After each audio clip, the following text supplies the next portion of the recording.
LinkedIn is pretty amazing at helping you grow your small business. We cannot stop your new clients from emailing you at 3 a.m.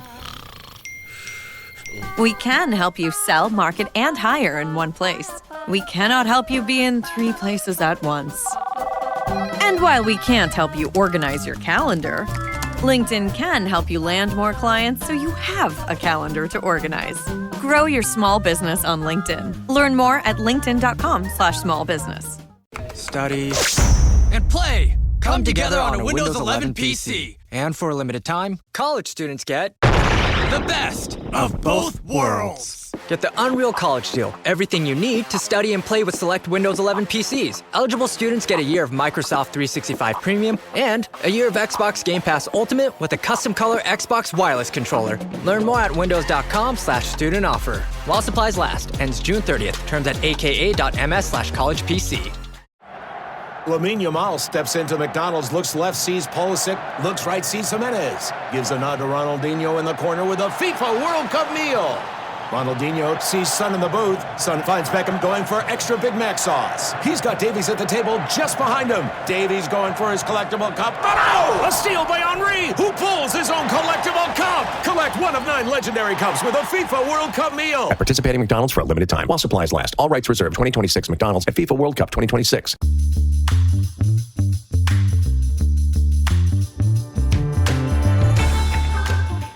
Hey everyone, welcome to this edition of Keep Watch Pass on the It's Not That Bad podcast channel. Okay, so we have a really cool one for you this week. Now, we just finished a very long stretch of Hollywood dynasties, family members that are all actors and with various filmographies for us to choose from. But we're going for one that's a little bit different, sort of in the same vein, but not exactly. We're talking this week about movies starring real life couples. And here to join me, my real life couple, my lovely wife, Carrie. Carrie, how are you doing? I don't know if I'm the better half, but I'm definitely half a brain, I think. If anyone is the better half in this couple, it's a you. Let me tell you. Yeah, and I'd like to reserve the brain for Thursday. Which Thursday? Can you imagine, right? Someone listening to this very episode like 3 months from now, it's like, what's happening Thursday? I know, right? What do I need to know Thursday? Keep them guessing. Just know that every Thursday, Carrie needs my brain. Okay, so movies starring real life couples. Now, the rule here was that they had to have started the movie together, obviously, but it could have been the movie where they met. It could have been a movie that they were a couple at the time and no longer a couple. It could have been one where they weren't a couple at the time and then they became a couple. There's a lot of room for interpretation on this one. Carrie, did you find this one hard to go through? I find it more like, I don't know, think about like the Hollywood dating game, right? Because there are a lot of celebrity couples, and not just celebrity couples, but like, I'm talking like the Brad Pitt with Jennifer Aniston, and then with Angelina Jolie. But Angelina Jolie was with Billy Bob Thornton. Mm-hmm. And so it goes. It's literally almost like, I don't know, you need like that red string theory to like interconnect all of the Hollywood not couples. To mention Ben Affleck's, how do we say, affinity for girls named Jennifer. Right? I was actually surprised, though. I looked up Hollywood couples, and I had no idea that Rachel McAdams dated Michael Sheen, but then also dated Ryan Gosling. And then Ryan Gosling dated Eva Mendes, and so it goes. And this is what I'm saying. It was literally like an interconnected, almost like a high school yearbook, dated, no. Turned down, dated. Wow. Yeah. Yes, no, yes. What's this, like trading cards? Need it, got it, need it, want it, need it, got it, nope. Kind of, a little. A little bit. Oh dear, Hollywood trading cards. It is. It's like the Hollywood dating connection, the dating game. Also, how have we not had Hollywood like dating cards, trading cards? Right? Right now, someone's listening to this going, Brilliant idea. Start the printing. All right. So here's what we're going to do. 3 movies each, a keep, a watch, and a pass, all of them featuring real life couples at various stages of their relationship. So Carrie, going to start with you. Your keep pick for movies starring a real life couple. There's something to be said about a guy who likes to work with their family. And this is not a movie that they met, Wolverine and Deadpool, where Lady Deadpool, Blake Lively, and the kids got to dress up as variations of Deadpool. So how fun is that? I love that. I love to see that Ryan Reynolds is making the filming of Deadpool and Wolverine a family affair. I am so glad you didn't pick the movie that they, started dating on, because ain't no one keeping Green Lantern. No, I wanted to keep a good one. we don't keep bad ones on this show. We watch the bad ones where it's not that bad. We don't keep the bad ones. This is one of those times where we actually get to talk about good films. And trust me when I say my film, it's so good. Oh? Well, I guess if I want to cop out, I could use Green Lantern as my pass, but I'm not going to do that. No, because you came prepared for the show, so we're good. No, my keep film is actually a biopic, because not that long ago, Rami Malek got to play the one, the only Freddie Mercury in Bohemian Rhapsody. Starring opposite him was Lucy Boynton, who played Mary Austin, who was kind of a relationship with Freddie Mercury in real life, but Rami Malek and Lucy Boynton got together during the making of this film. He gave her a shout out during the Oscars. It was really sweet. Now, admittedly, they are no longer together, but holy crap, Bohemian Rhapsody was such a good film. And I think there's something to be said about the fact that Brian May and Roger Taylor themselves were involved in the making of the film. So when you have the people who were there at the time being able to be your reference point for these scenes and these moments in this movie, it was so well done. Gwilym Lee, who played Brian May, looked so spot on to Brian May. It's like you had to take a double take. He was perfect as Brian May. You could not have picked a better person to play Brian May than Gwilym Lee. But I mean, if you're a fan of Queen, you have to watch this film. Now, Carrie, are you in fact a fan of Queen music, and how was this movie for you? Well, as you know, I loves me a good Queen tribute concert. Mm-hmm. We were so disappointed that we missed out on, I think, our first night when we went to Hard Rock, Riviera Maya. Mm-hmm. We missed the Queen tribute show. So that's okay. Fast forward to, I think it was like Christmas, I bought you tickets to a local Queen tribute act. And it was phenomenal. Yeah. Like up in the aisle dancing. I love Queen. You know that. Mm-hmm. It's got to be one of those things, too, where to come in and try to pull off the vocals of Freddie Mercury, like, kudos to anyone in a Queen tribute who can pull it off, like, even remotely close, because that is some vocal dynamics that you are getting out of the King of Queen. You know what I want to see is like an Ozzy Osbourne or Black Sabbath biopic. Oh, you have to think that one is coming up eventually. I think the family was working on a documentary, but I'm talking like... Oh, there were a few documentaries, I think, yeah. Yeah, I want to see... who do you think would play the Ozman? That's a really, really good question. Let's put that out to the audience. Like, any thoughts? I don't know. You think Jack could fill the shoes? I don't know if Jack would want to, though. I mean, that would be... I mean, obviously, no one else would be as qualified to portray Ozzy Osbourne than his own son. But I mean, that would be kind of odd. Like, I know that Austin Butler is a relative of, or, a descendant of Elvis Presley, but kind of far enough away, not a direct son kind of thing. Same thing with the new Michael film, and it's like Jafar Jackson or something like that's playing Michael. It's distant cousin enough that it's not directly. I don't know. It'd be odd. Mm. Do you hear that? Sounds like breakfast is ready. Because Quaker's coming in hot with morning nutrition. 100% whole grain oats and a good source of fiber to fuel the rhythm of your morning and kickstart your day. And that sounds absolutely delicious. Fuel to start whatever's next. Quaker, official sponsor of FIFA World Cup 26.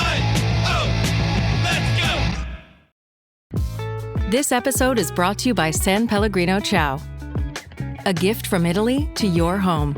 San Pellegrino Ciao is a flavored sparkling water made with real fruit juice, finished with a pinch of Sicilian salt for a perfectly balanced taste. So which flavor will you choose? Peach, lime, blood orange, cherry, or maybe the all-new limoncello? Crafted in Italy with 0 grams of added sugar. San Pellegrino Ciao. Buy it now.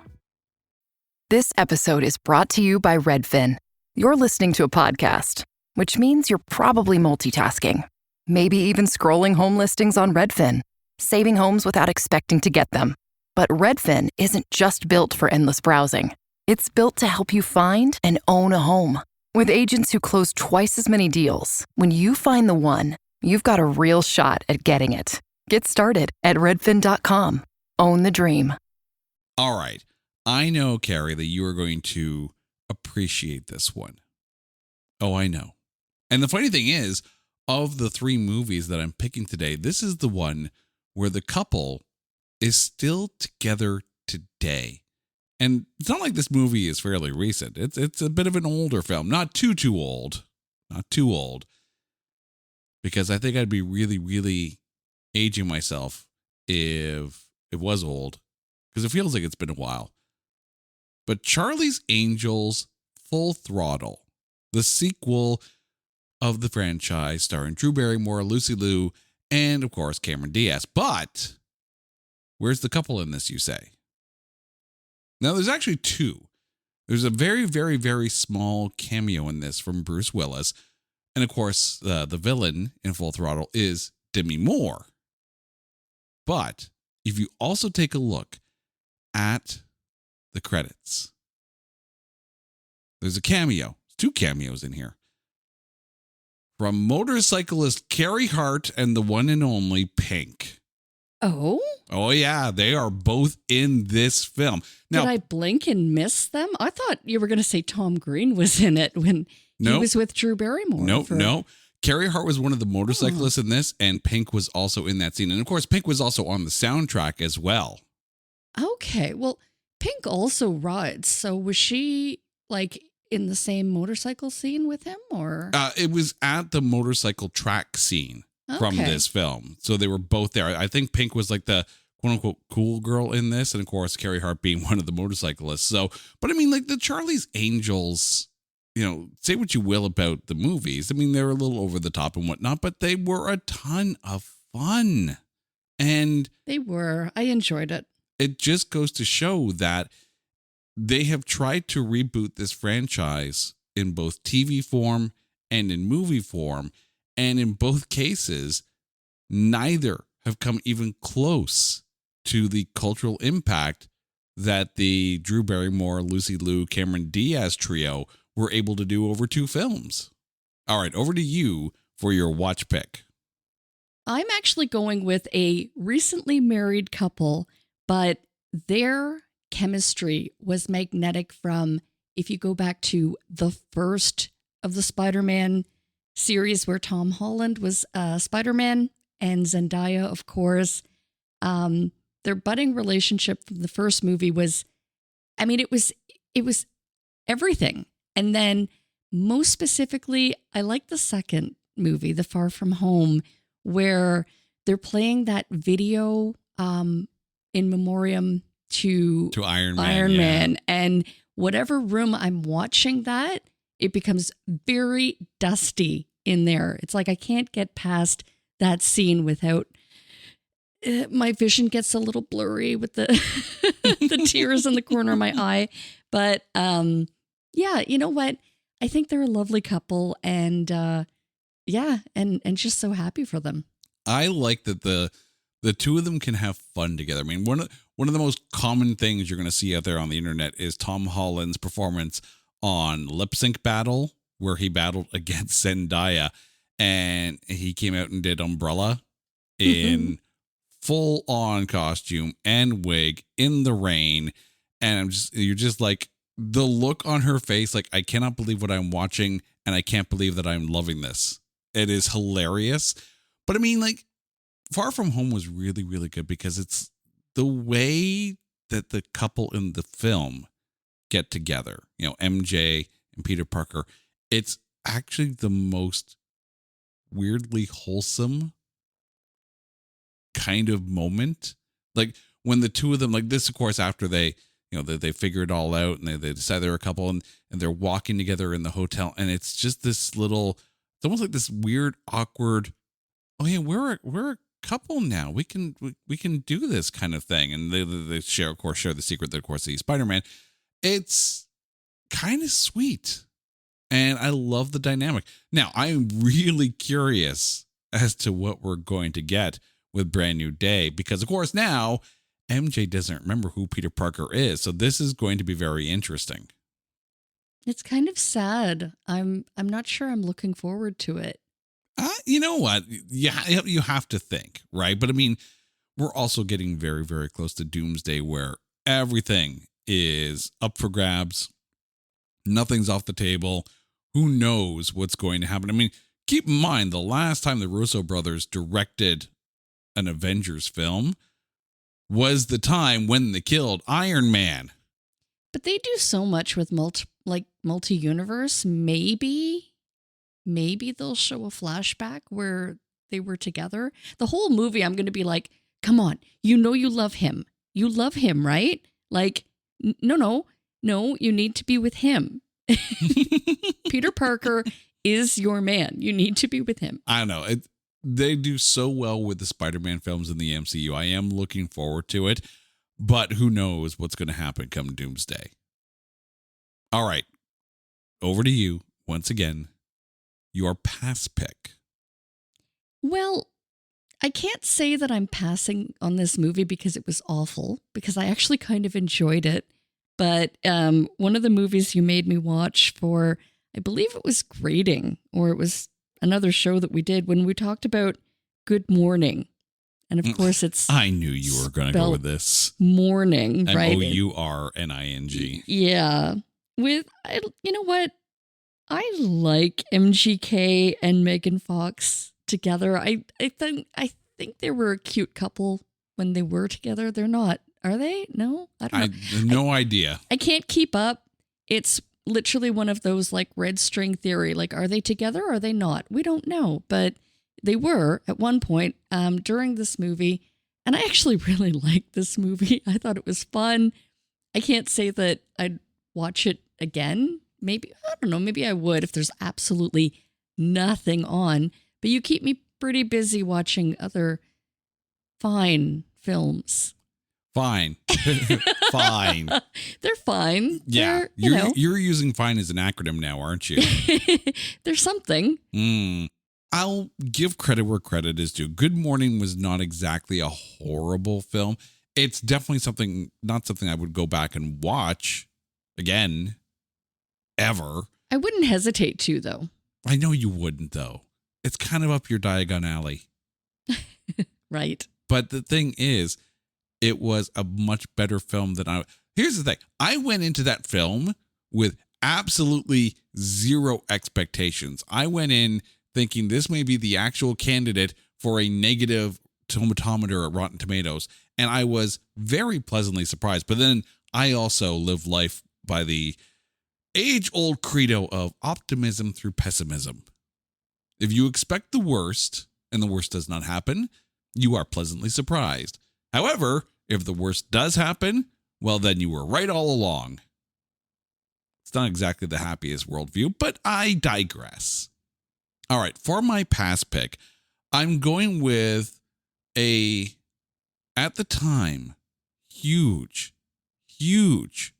Hollywood power couple being directed by an iconic film director in what turned out to be his final film. Talking about Stanley Kubrick's Eyes Wide Shut, which of course starred Tom Cruise and Nicole Kidman. Now, yes, they separated 2 years after the release of this film. Yes, Stanley Kubrick passed away during the post-production of this film. And people like it. I don't get it. I don't. And I understand, like, this is like not the first time Tom Cruise and Nicole Kidman starred together. Of course, you had Far and Away, and you also had Days of Thunder before that.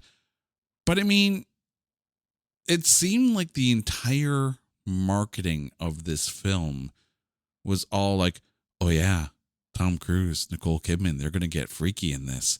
And yeah, the movie gets a little freaky, not with the two of them, but it's almost like this weird perversion of the minute you have a Hollywood couple, there's always this inclination to want to put them in a film that's, I don't want to say mildly erotic, but definitely more like erotic thriller kind of thing. You go back to Ben Affleck for that, blink of moment of time when he was with Ana de Armas and they did Deep Water. And it's like, do I really want to see a couple like this? I'm not quite sure if I do or not. Like, do you find it odd and awkward when a real life couple is like, oh yeah, so we did this film together. It's an erotic thriller. Like, really? Do you want to see a real life couple play a fake couple in those kind of moments? I think it's more like in Jersey Girl, where Jen Lopez like dies in the first 15 minutes. Not even the first 15 minutes, like the first 10 or something like that, or first 5. It's like, let's get this out of the way now. Boom, there you go.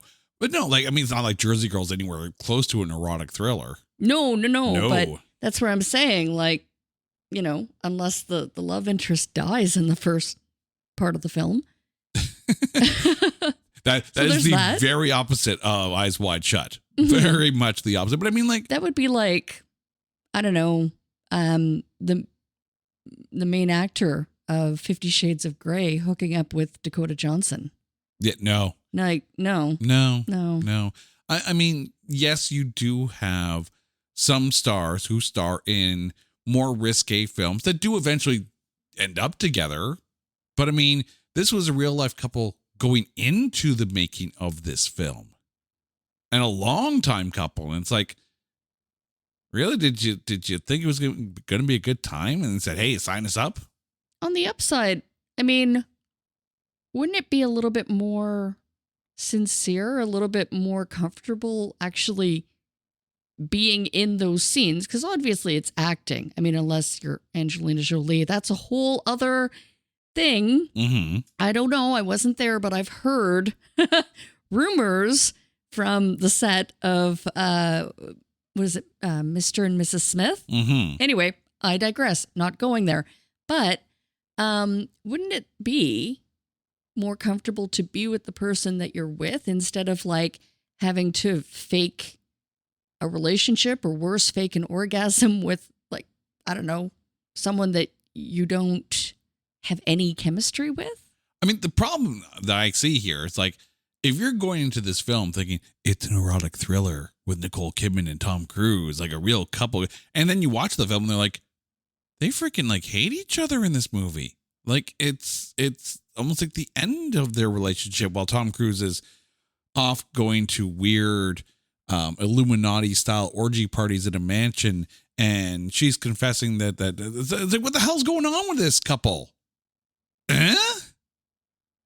How do you, as a couple, read that script and go, hey, honey, what do you think about this? No. Maybe the makeup sex was off the chain. It was incredible. I don't know. Can't have been that good since they separated 2 years later. Well, but yeah. I mean, who knows really, right? that was my point leading off the top of the show, is how many celebrity couples that you get to know that they're together, and then boom, they wind up with another couple winds up breaking up, or something happens and it gets mucky, and then they trade partners almost. Like, it literally becomes almost like, again, like a high school yearbook, like who's dating who this week? Right. Get out the red string to match up the squares on the yearbook. All right, Carrie, let's remind our listeners what your keep, watch, and past picks are with movies starring real life couples. I am keeping Deadpool and Wolverine, and I loved that Ryan Reynolds made it a family affair and included Blake Lively as Lady Deadpool and the kitties too, as like baby Deadpool. It was adorable. Really cute. I'm watching Spider-Man Far From Home with Zendaya and Tom Holland. Now I wonder, is it Zendaya Holland? Did she keep his last name? I don't know. We don't know. Or did Tom take her not last name and is now just Tom? Oh, there you go. And I am passing on Good Morning with MGK, Colson Baker. You're awesome. And Megan Fox, equally awesome, but no longer an awesome power couple. All right. I am keeping Bohemian Rhapsody. I'm watching Charlie's Angels Full Throttle for the blink and you miss it pairing of Pink and Carrie Hart. And I am passing on Eyes Wide Shut, as I think everyone else should. But I get it. People like Stanley Kubrick films. Not so much for me. Carrie, thank you so much for this. And to you, our dear listeners, you guys know the drill. If there is a topic that you want us to cover on Keep Watch Pass, or a movie that you want us to cover on It's Not That Bad, hit us up on social media at Not That Badcast, or go to our website, notthatbadcast.com. And while you're there, make sure you bookmark that page so you can check out all of our shows. Until next time, she's Carrie, I'm Jay. You guys are awesome. This is Keep Watch Pass on the It's Not That Bad podcast channel, and a proud member of the Pantheon Podcast Network. Take care.